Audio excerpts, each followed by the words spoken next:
manager in the future, pasa kamay. Okay.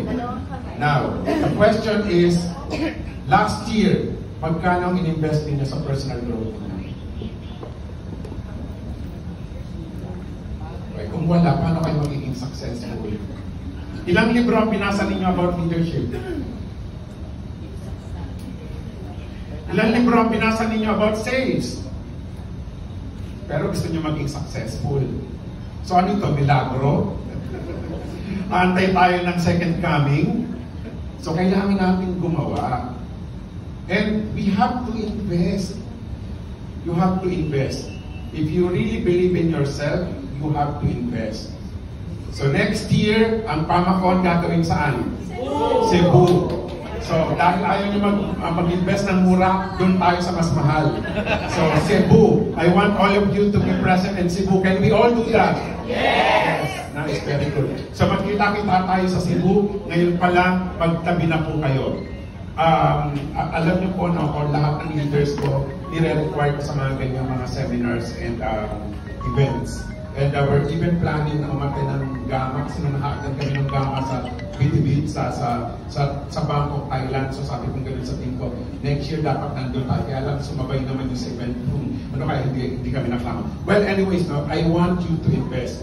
Now, kung naka-attend kayo ng PAMACON, sa PAMACON ang sinare ko doon yung strategies ko na ginagawa ko. Paano ko na-maintain na lifetime MDRT, every year MDRT, very productive. And at the same time, na-manage ko ng maayos yung team ko. So yun yung shinare ko. Gusto nyo matutunan yun? Yes! Sayang, hindi kayo umatay. So, ang gagawin ko ngayon, I'll be sharing yung continuation sana nung talk ko doon sa PAMACON. So, kaya sa mga nakatay ng PAMACON, maganda ito sa inyo. But of course, kahit hindi kayo nakatay doon, maintindihan nyo pa rin naman ito. So, kasi ako, I do believe na as a leader, kayo dapat ang number one na salesperson sa team ninyo. Hindi ako naniniwala dun sa kasabihan nila, pag leader ka, dapat nagre-recruit ka lang, kalokohan yan. Kung gusto nyo nagbebenta ang team ninyo, dapat kayo mismo na bebenta. Kasi kung nahihirapan kayo magbenta, sinasabi nyo sa mga tao ninyo, mahirap magbenta kaya huwag kayo magbenta. Yung ba gusto nyo i-impart? No. No, kung hindi, dapat first part pa lang ng buwan, kayo na ang unang may benta. Kaya sa mga unit managers ko, yan ang requirement ko. First 2 weeks, dapat kayo na ang unang may benta para last 2 weeks, focus kayo sa pagpupush sa mga tao ninyo. How are you going to push your people kung kayo mismo hindi kayo nakakabenta? And ang danger niyan, kung continuously hindi kayo nagbebenta, magiging obsolete kayo. Kasi hindi nyo na alam kung anong nangyayari sa market. Hindi nyo na alam kung anong rejection sa market. Ngayon, ang labanan, what? AI.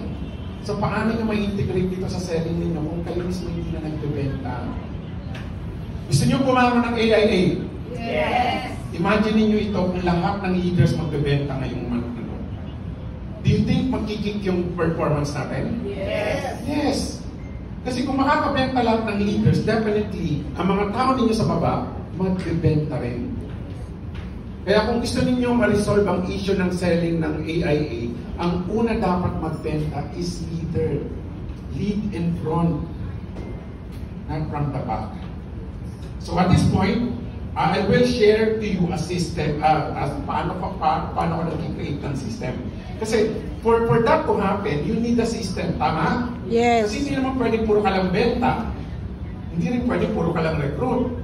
So dapat it's a combination of both. So this time what I'm going to do is how to create a system or systems in your life, pero di ang method. Okay, so now, question. Do you ever wonder why you don't stick to your habits? Nag-exercise ka ngayon, the following week, wala na. Why you struggle with discipline and motivation whenever you try to change? May babaguhin ka, pero parang ang number one kalaban mo palagi, sarili mo. Are you looking for a way to create stress-free systems to help you accomplish your goals? If so, you have to pay attention to this. Okay. So, I've done this to myself. Paano ako nakaretire sa pagbabarko? Ang ginawa ko is system. Ang target ko noon, mag-retire at age 55, but I was able to do it at age 39.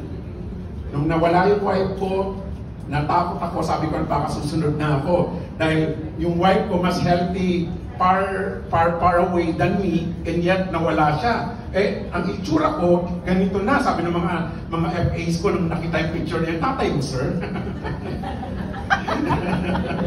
Tatay mo, sir. So ako po yan. 2020, 5 years ago. 2022, imagine, no?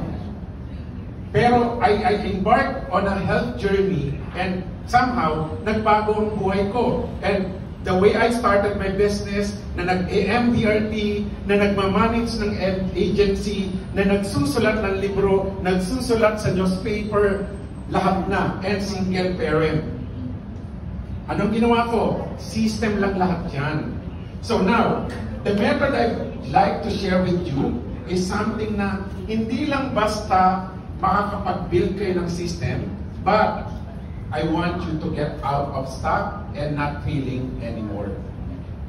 Gusto niyo ba yun? Yes. So now, bakit ko ginagawa ito? So, katulad ninyo, I've studied a lot of things, YouTube, seminars, I attended classes, pero ang kaibahan ko, hindi katulad ng iba, they just study these things, and then they just continue on studying. So sa akin, pinipili ko kung anong nag-work at hindi nag-work, at yun yung pinapasa ko.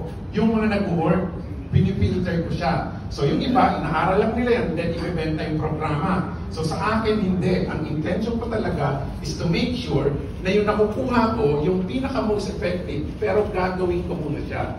Hindi ako nagtuturo ng isang bagay na hindi ko ginagawa. And then pag nagawa ko siya, nagawa ko maging successful, that's the only time na ginagawa kong sistema yan and ibibigay ko na sa mga tao. So now, how to break down system? How to break down system? So, I want you to think of yourself as an ano. Isipin ninyo na langgam kayo. Ano ang trabaho ng langgam? Ano?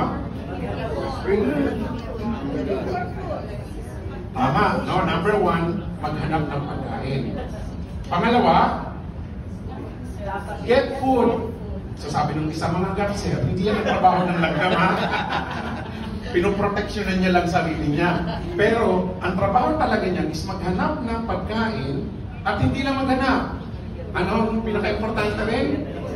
Kuhain ng pagkain. So yan pa lang nakita nyo na yung dalawang importante niyan. So number 1, find food and then get food. So now, paano yung ginagawa? Let's talk about finding food. So meron silang tinatawag na scout. And ang trabaho niyan is maghanap lang ng pagkain. Alam niyo ba ang langgam may kapangyarihan na makaamoy ng pagkain 100 miles away? Ganyang katindi ang mga yan. So ang trabaho niya maghanap lang ng pagkain. So pag nakahanap na siya ng pagkain, ang gagawin niya, kukuha siya ng sample, iuuwi niya. Pero, going back, pero habang naghahanap siya ng pagkain, ang ginagawa niya, nag-iiwan siya ng marka. Bakit? Para makabalik siya. Or else hindi siya makakabalik, tama ba? So pag kumuha siya ng sample, babalik siya ngayon sa kanyang agency. Ang importante, makabalik siya sa agency. Bakit? Pero pabalik niya, nag-iiwan uli siya ng marka. And aamuyin ngayon ito ng mga working ants. At pupuntahan ngayon yun ng working ants. And then, of course, minsan may malayo siyang dinaanan, may makipot siyang dinaanan. Dahil maraming dumadaan na langgam, nare-refine ngayon yung daan. Gumaganda yung daan. So now, how does this apply to your goals and creating system? For example, sino gusto mag-MDRT kahit unit manager siya? Sino gusto mag-MDRT? Bakit naman gusto niyo mag-MDRT? An example to my people. I love you. Yan. Imagine ninyo, no? Kaya nga sinasabi ko sa inyo, hindi contradicting ang pagbebenta at pag-MDRT at pagiging leader.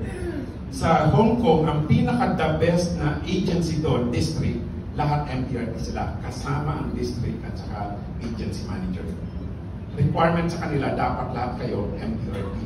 In 2 years time, pag hindi ka nag-MDRT, out ka. Mag-resign ka. Yun ang requirement nila. Ang minimum requirement nila, MDRT kapag kasama ka sa team ko. And in fact, no, pansinin ninyo lahat ng mga magagaling na, karamihan ng magagaling na agency, MDRT din ang mga leaders. Hamora, si Elmer Hamora, lahat nagbebenta yung mga magagaling na mga grupo. Nagbebenta ang mga leaders. So, that's why I want you to open your mind to that opportunity. Go back in selling. Kasi kung hindi na nakakabenta mga tao ninyo, hindi rin kayo nagbebenta, anong kita ninyo? Wala kasi self-override. Hello, may commission ka. Hindi yan libre. Tinatrabaho namin yung self-override din sa PAMA, pero magbenta muna kayo. Okay, so now, paano yung nag-a-apply? For example, gusto nyo mag-MDRT. Gusto nyo mag-MDRT? Of course, marami tayong kilalang MDRTs, tama? Yes. Okay, so now, paano mag-MDRT? Maraming paraan. So some of you will be thinking, dapat nag-aapat dapat ako? What else? Dapat influencer ako. Or what else? Dapat naghahanap ako ng mga VIP clients. What else? Dapat nakiki-network ako. What else? Dapat nagkakandak ako ng seminar. Dapat nasa community ako. Diba? Lahat yan paraan para mag-MDRT. Tama? So, kaya lang, pag nalaman nyo na yung paraan na ito, what now? What now? So, katulad ng langgam, if you wander around sniffing, like yung scout ant, kung ang ginawa niya, kasi di ba sabi nga natin, may kapangyarihan siya makaamoy up to 100 miles. So, ang gagawin niya, maghanap ng pagkain, what will happen?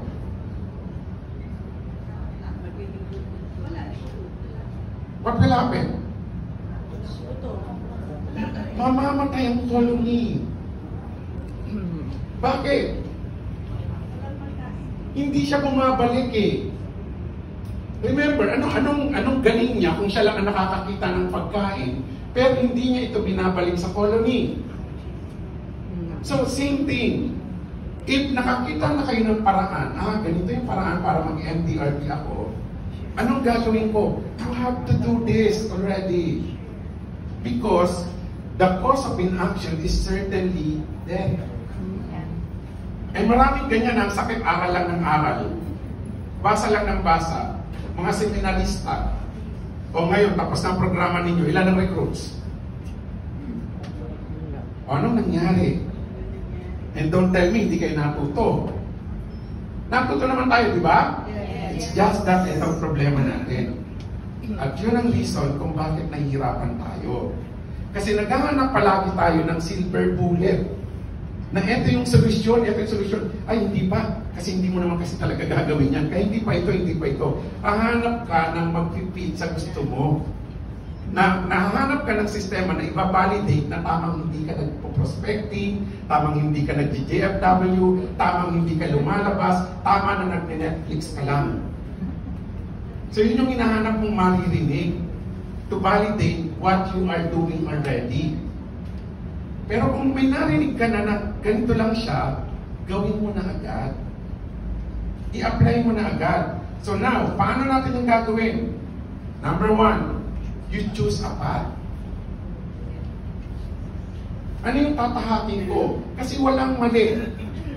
Aralin yung sistema ni AM ganito, AM ganito, AM ganito. Lahat yan tama. The fact na nag-deliver ito ng result, it means tama. So parang langgam. Since may kapangyarihan siya makaamoy ng up to 100 miles, lahat yan pagkain. Tama? Pero lahat ba yan pupuntahan niya? Hindi. So, you have to choose a path. In my case, sabi ko, para mag-MDRT ako, dapat apat. Apat ang ginagawa ko every month. And ngayon, pang-5 na yung policy kong kinuklose ngayon. Kasi yan yung minimum requirement ko sa sarili ko, dapat nag-aapat ako. And kung nakita mo na yun yung paraan, kalimutan mo na ang iba. Huwag ka nang magpa-distract. Huwag mo nang aralin kung paano maging social media influencer. Hindi nag-work sa'yo eh. Ano yung nag-work sa'yo, yun na yung pukusan mo. Doon ka na talaga pumukus lang. So, now, once you pick a direction, being human rules. What do you mean by that? Like for example, nakita mo apat dapat, yun na yung path ko. Ang kaibahan natin kumpara sa langgam, we can study other human beings. So, hanapin mo ngayon lahat ng mga tao na nag-aapat dapat. Ano ang ginagawa nila? Paano nila ito ina-apply? Yun na lang ang focus mo. Hindi ka na dapat distracted about social media, hindi ka na distracted about networking, hindi ka na distracted with all others. You just focus on one thing. So, now, with that, you can clearly follow a clear plan. Paano niyo gagawin? Aralin ninyo sa internet, sa YouTube, what else? And even AI. Paano ako mag-aapat dapat? So, I'm giving a sample here. I'm just giving here a sample, but that's the way you do it. Just focus on one path, and then yun ang aralin nyo lang. And then, sundan nyo ngayon, ano ang gagawin ko, ito dapat ang gagawin ko. And i-systematize nyo siya. Gawa nyo siya ng sistema, i-calendar nyo ang lahat. Pinakita ko yan sa Pamacon kung paano ginagawa. Nakakalendaryo lahat yan. So, like Ant, no? Kapag ginagawa niyo siya, ang tendency, mas nagiging klaro siya. And as a leader, kapag tinuro mo ngayon ito sa mga tao mo, mas gumaganda ang daan ninyo. Like me, no? Yung sistema ko, eto ba ako nagpa-MDR sa akin, etong gagawin natin as one agency. And because of that, dahil ginagawa rin ng iba, mas nagiging klaro. Dahil yung experience niya, pag samasamahin natin lahat ngayon, mas umaayos ang sistema. Pero iisang sistema lang kami. Klaro ang lahat. So, and ang kagandahan nun, dahil required lahat ng mga unit managers magbenta, maayos din yung ginagawa nila. And then, nag-share din sila sa akin ng experience nila. Sir, ganito yung nangyari sa akin. Okay, so, at least hindi ka na-experience mo, ayusin natin yan. Kasi iisa yung ginagawa ninyo. Alright? So now, to get all the food, you have to make sure na magiging klaro ang daan. So now, of course, obviously, someone has done it. Tama ba? May nag-MDRT na, may nag-unit manager na, may nag-AM na. Sundan nyo lang ano yung path na gusto kong sundan sa mga ito. Humanap kayo ng model. Sino gusto kong maging modelo dito? Now, kung hindi kayo makakita ng modelo sa agency ninyo, humanap kayo sa labas. Pero make sure na hindi kayo lalayo sa kultura ng agency ninyo. Kasi may hihirapan kayo. Or else, ang ginawa ko noon, I talked to my AM noon, si Ma'am Johnny Banglista, sabi ko, Ma'am, here's the thing, gusto ko maging pero eto yung sistema sana na gusto ko. Eh, sabi ni Ma'am Johnny, anak, sige, ikaw na lang ang masunod kasi wala akong ka-idea sa mga ganyan, bigay ka sa akin ni Lord, ako na susunod sa'yo. So, pinasunod ko buong agency namin noon kay Ma'am Johnny, nagpo-prospecting kami, nag-learning session, and then from there, bumilis kami lahat at doon ako nakawala sa agency namin. At yung binili kong system na yon, yun na ang dinala namin. At ngayon, yung system kong ito, dinocument ko ang lahat, and every time I promote someone, binibigay ko sa bagong promote na UM. Ito lang ang susundan mo. And then, bawal niyang baguhin yon unless may consensus ng lahat. Bakit? Ito yung pinapaayos yung path. Hindi pwedeng binigyan kita, magdadamot ka ng revision. Dahil sa experience mo, may experience ka hindi nag-work. Kung feeling mo hindi nag-work, let's deliberate on it. Ayusin natin. Para lahat makinabang.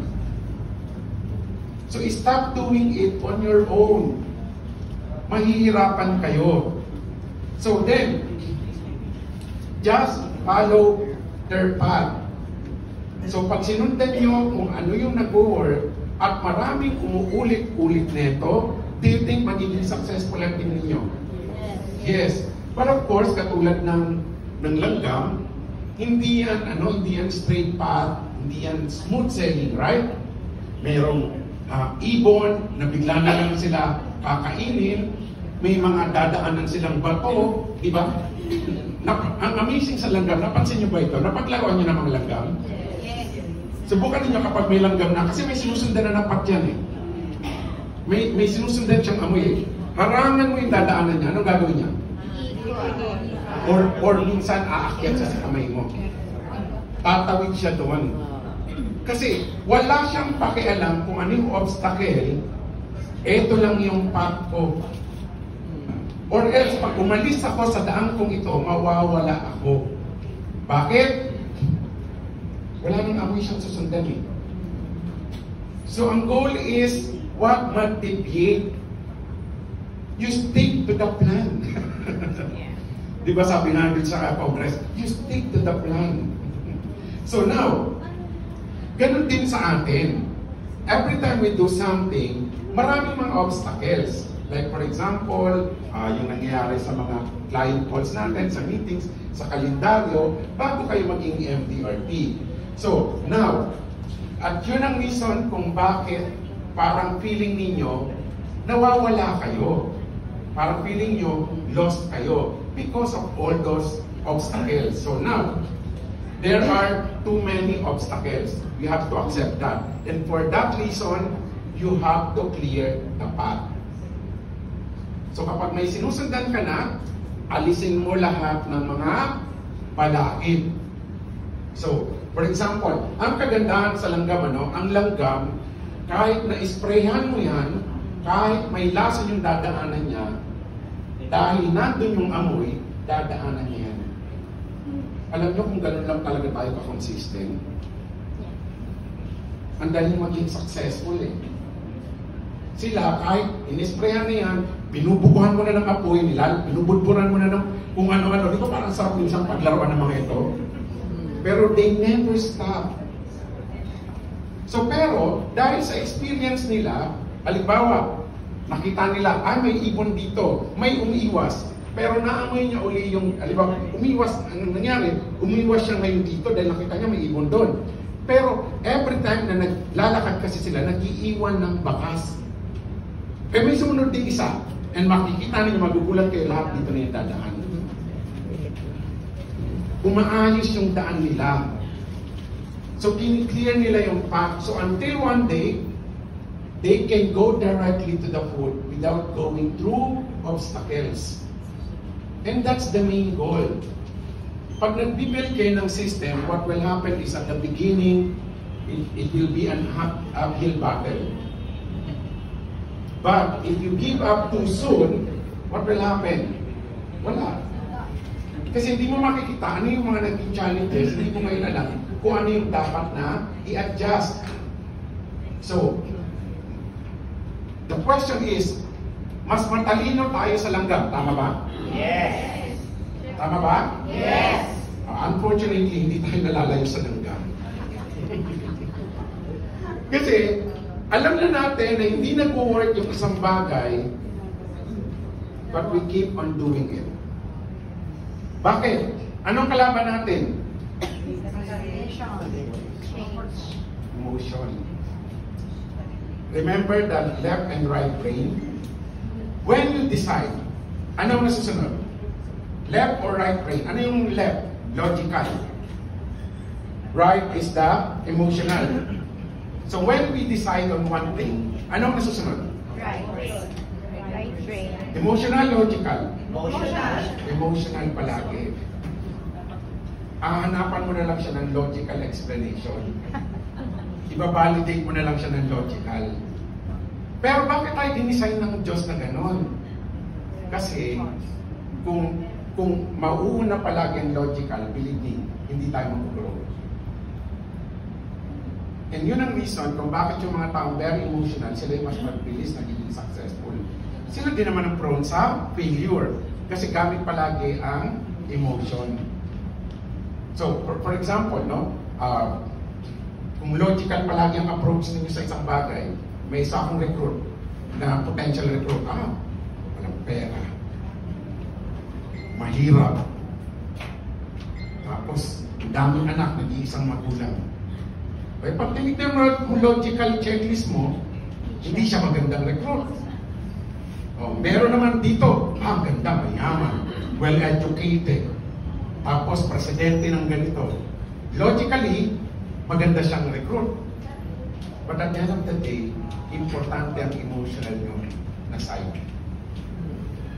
Okay ba siya? Vibes ba kami? Nagkakaintindihan ba kami? Malaking factor yon in doing our things. Hindi lang sa recruitment, hindi lang sa business natin, sa lahat ng bagay. So whenever you do your system, always consult your emotion, but you have to find a logical validation for it. Okay, so now, so same thing. Ang intention is just build your system. Nang intention, sana makuha mo yung direct way going to your goal na hindi ka na magdadaan dito. Alright? So now, you want to create system 2, bakit? Make impossible for you to fail. Kasi, for example, si Noel, let's say, magaling mag-recruit.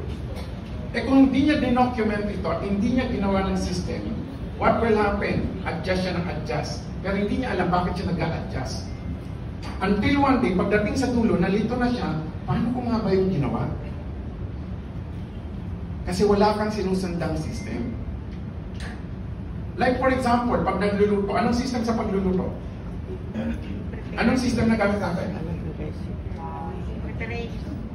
Anong system? Recipe. Tama mali? O kaya lang, ang mga Pilipino, walang system-system. Lagyan ng ganito, konting ganyan, o kaya lang sa atin, secret recipe. Ngayon, hindi mo naman distinguish, apritada ba ito o minuto? Nagalit na yun yung asawa mo. Apritada yan! Bakit? You don't have system. Hindi tayo sanay sa system. That's the problem with us. Pag bumibili ng appliances, ano mo nang gagawin? Unboxing. O tapos, i-assemble na agad, saksak ka agad yan. Pag hindi gumana, saka lang magbabasa ng manual. Tama mali? O, yan yung Pilipino. Sa mga Western, very logical sila. Get the booklet first, read, then saka aayusin. Ay, yung ano pa nga, bibili naman ngayong yung modular na mga cabinet. Walang pakialam sa manual, i-assemble agad yan. Bakit kulang ng screw? Eh, mali yung ginamit dun sa isa eh. Are you following? Yes! Because you don't have a system. So, you have to in place system. So, like, for example, ang system ko ay 4 dapat. So, kung 4 dapat ang system ko, ito yung daan ko papuntang MDRT. Ang gawin mo para siyang tunnel. Lagyan mo ng cover yung daan na yan na wala nang pwedeng ibang pumasok. Na yan lang talaga ang gagawin natin. That's our system. Kaya nga every time na yung mga leaders ko, halimbawa pinatawag ng company, o you will attend this ACE, or you will attend yung mga bagong programa ngayon na nilo-launch, or mga programa na no offense, di ba kapag niraran ng mga nasa training department yan, parang puro sharing lang ng sharing. Ganun ang nangyari doon. Ano nag-work yan? Anong nag-work dito? So sabi kong ganun, ang lagi kong sinasabi sa mga leaders ko, you have to be careful in attending that session, ha? Of course, you will hear a lot of things. Pero ang maririnig nyo lang, lahat na magaganda. Hindi nyo maririnig yung pangit na experience nila. Bakit? Ang tendency, we over-exaggerate our performance. Na pag kayo na nag-share, parang gusto nyo lang i-share yung pinakamaganda. So sabi kong ganon, be careful in getting those things kasi hindi mo alam kung anong istorya niyan sa likod. So, ano man ang matutunan nyo doon, let's focus on our system. Let's guard our system. Now, kung may marinig kayo doon, i-share nyo sa atin dito, then let's deliberate on it. Tignan natin kung paano natin yan pwedeng i-adapt, kung ma-adapt. But if not, we just focus on what we're doing. Are you following? Yes. That's how you protect your system. Now, bakit adapt ka ng adapt? Kasi wala kang sinusundan eh. Wala kang system. Kaya ang tendency, kapag may narinig kang bago, ay, yun ka ngayon. So, nagiging chameleon approach yung leadership mo. Kung ano yung kulay ngayon dyan, na nadikit ka, yun yung kulay mo. Which is wrong. So now, I want you to be, for example, tinanong ko lang sa'yo sa FA ko, anong goal mo? Gusto ko rin sir mag-apat dapat. So, you see that? Pag nagpapagul ako, hindi ko pinapagulang MDRT. Perfection. Lalo na yung mga tao ko, karamihan, mga seafarers na sumasakay. Pwede, sabi kong gano'n, ang MDRT is a result. Tama ba? Yes. It shouldn't be the goal. Because MDRT is the result of what you're doing best with your goal. So kung ang goal mo, let's say, is to be a consistent apat dapat, then that's the goal. Maaari, ang magiging result nito, MDRT. Okay, so now, so if you want to be, if you want to be an apat dapat monthly producer, you join the daily prospecting. So you invite people to join our forum. Kasi sa agency namin, may daily prospecting, every day yan. Katulad ngayon, on the way here, they're doing the prospecting. Nag-join na lang ako via Zoom while driving just to see them there. No? So then, after that, be present and volunteer for the forum with at least 10 guests. Dapat may dala ka at least 10 guests. And then meet the attendees after the forum. And close the sales, ask for referrals for the forum. So that's how you do it. So this is how we do it, pero hindi ko sinasabing kopyahin ninyo. Kasi iba yung nag-work sa inyo. So then, let's say may nagpa-coach din sa akin na isang teammate ko. I want to build my own unit, sir. Gusto ko i-promote mo rin ako. Okay. So paano mo yung gagawin? Same thing. You join the daily prospecting to invite for the forum. Yung pa rin ang system. And be present and volunteer for the forum with at least 5 candidates for recruitment. Bukod doon sa 10 na for selling. And then, you meet the candidates and explain the career. Offer the career and sit with him for the trainings. And then, do JFW. So, iisa lang dapat ang ginagawa ninyo. So now, there is a path for almost every goal you can imagine. Tama mali? Meron daan sa lahat. The part na may nakarating doon, may dinaanan yan. Hindi pwedeng walang dinaanan yan, hindi yan lumipad. Kahit lumilipad, may aeroplanong lumilipad, alam niyo ba may aeroplano may dinadaanan? Yes. May navigational route yung mga yan na sinusundan. Or else, kung saan sila, baka sa Mars na sila pulutin. Diba? So now, but you probably knew that already. Alam ninyo kung paano maging top na unit manager, alam ninyo kung paano maging agency manager, alam ninyo kung paano mag-MDRT. Tama mali? Tama. Sino dito ang hindi alam kung paano mag-MDRT? Taas ang kamay. Kasi baka maling room ang pinasok ninyo. So alam natin lahat yan. But ang problema ay, eto. The number 3 is that number 3.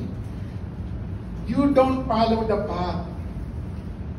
Alam nyo na eh. Ba't hindi mo sinundan? So that's the step number 3. Number 1, you make a path for the goal, you clear the path, and then you follow. So we all think we are. By the way, bakit hindi natin sinusundan yung sinabi? Let's say sinabi, para mag-apat dapat ganito lang. Ba't hindi mo sinundan? Para mag-MDRT ganito lang. Ba't hindi mo sinundan?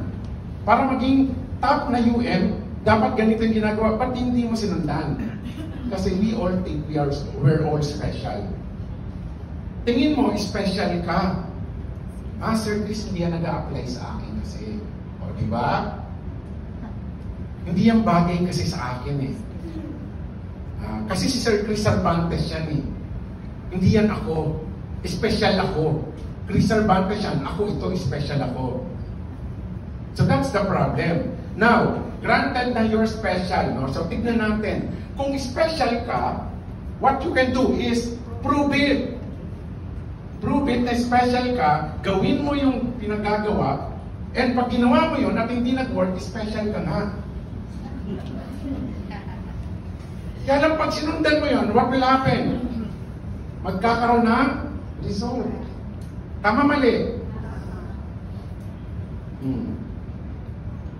Hindi, sige, special ako. Pero gawin ko yung patutunayan ko sa iyo na hindi yan pwede. Gawin mo lang. Believe me, may result yan na lalabas. Or, what you can do is, let go. What do you mean by let go?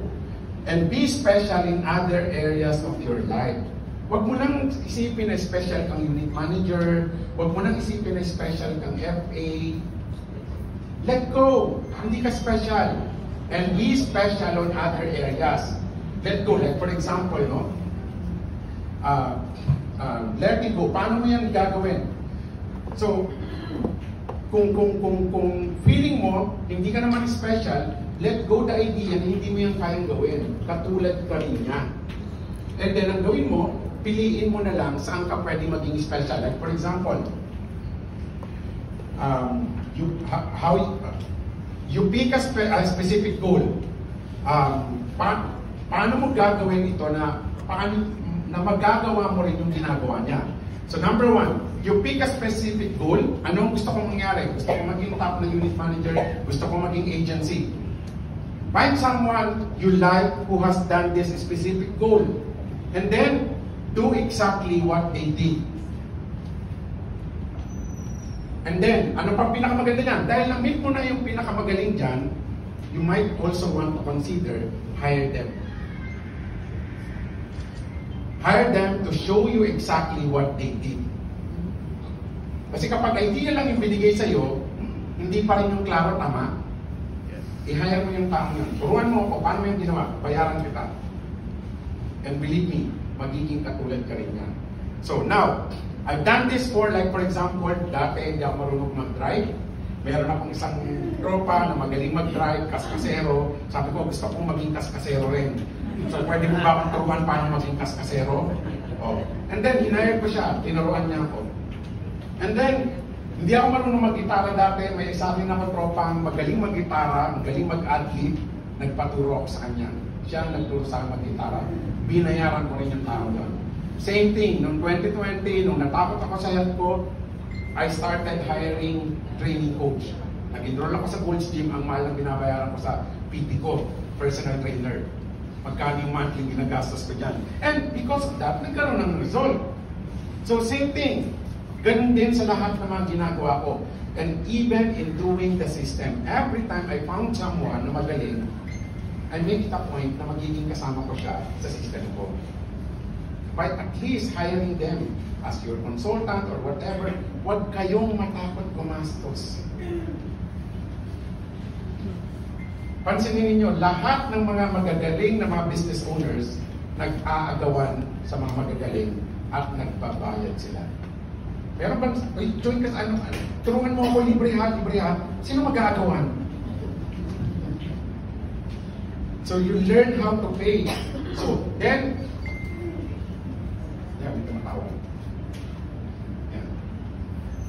you create a system. Okay. So, what is your specific goal in creating a system? Who, like you, has done this before? Na dahil ito yung gusto kong sistemang gawin, sino yung gumagawa niyan? And can you copy their exact plan step by step and produce the same result? Definitely. And can you hire them to show you exactly how to do it? So, humanap kayo na magaling, i-hire ninyo. Magpaturo kayo paano ko ito gagawin.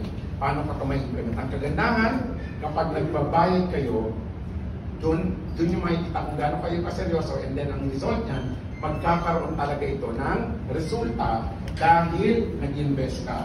So, ang intention dito is for you to really find the direct path. Okay. It doesn't have to be so hard, guys. Hindi mahirap ang pag-build ng system. Ang intention lang is for you to be committed. You have to be committed sa system na gagawin niyo. Ngayon na nakagraduate na kayo, pinagtiyagaan kayong turuan ng mga magagaling na mga AMs, mga UMs, na sinare nila sa inyo lahat ng mga pwedeng i-share sa inyo. The question now is, anong gagawin nyo ito? Out of all this sharing, ano ang mabubuo ninyo? So you have to create a path for this, and for that to happen, you start with system. And paano nyo masisigurado na magiging successful kayo hindi lamang ngayon? Show up. Show up. When this program started, ilang kayo? Puno to, no? So anong nangyari? And ang kagandahan niyan, palakpakan ninyo yung mga sarili. Kasi it means na you have the guts to become successful. Because ang number one na nakita ko sa mga tao na naging successful is this one. The commitment to show up. Show up so you will be comfortable on the things that you're going to do. And pag naging komportable ka sa ginagawa mo, what will happen? Makikita ninyo yung progreso. At pag may progress na yan, doon yung mararamdaman yung performance. And the moment na nakita ninyo yung performance maganda, you will continue to show up. So anong key? Show up. So yan ang key, showing up. Okay. Again, when we started this Tropang Cubao, ang intention is to bring back AIA to its rightful pedestal. Do you think nangyayari? Unti-unti ba nangyayari? Parang unti-unti lalo bumabagsak eh. So what's happening? Anong nangyayari? Show up. Show up. Or else, patuloy tayong lalamunin ng kalaban. At ang malaking lumalamong kalaban sa atin is tayo mismo. So now, this month, can you all commit na this month magbibenta tayo lahat? Yes. Can we all do that? Yes. Magbenta tayong lahat. Show up. Ipakita ninyo ang pwersa natin. Hindi man magbenta mga tao ninyo, siguraduhin ninyo na kayo mismo magbibenta kayo. Can you all do that? Yes. Believe me, kung lahat ng leaders ng AIA magbibenta, yun ang makikita natin unti-unting pagbabago. Pero hanggat ang ginagawa natin puro aral lang, aral, hanap ng inspiration, wala kayong kaibahan doon sa langgam, nahanap lang ng hanap ng pagkain. And, meron, nanonood kayo ng The Voice? Yes. The Voice US? Alam nyo sa US, meron silang segment doon na bigla na lang pakakantahin yung judge. Nakita niyo yan? So I want to show you this video.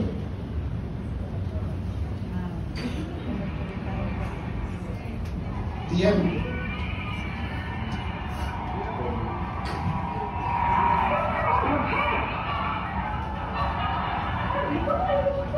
I'm checking to see, I'm getting it from the TV, but I don't know